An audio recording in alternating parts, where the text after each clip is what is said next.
அடுத்தபடியாக அக்னி காவடி அரங்கம் நிகழ்ச்சி நடைபெற உள்ளது. ஆகவே அனைத்து பக்த கோடி பெருமக்களும் வந்து நிகழ்ச்சியில் கலந்து கொண்டு விழாவினை சிறப்பித்து தர வேண்டுமாய் கேட்டுக்கொள்கின்றோம். எங்களது அழைப்பினை ஏற்று வருகை தந்திருக்கக்கூடிய மரியாதைக்குரிய பந்தலூர் ரோஹரா ரோஹரா ரோஹரா ரோஹரா ரோஹரா ரோஹரா ரோஹரா ரோஹரா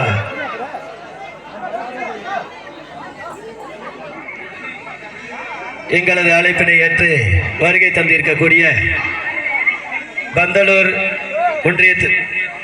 ஒன்றியத்தினுடைய முன்னாள் துணை செயலாளரும் மாவட்ட வழக்கறிஞர் அணியின் அமைப்பாளருமான அண்ணன் சிவசுப்பிரமணியம் BABL அவர்களை அன்புடன் வருக வருகவென வரவேற்கின்றோம்.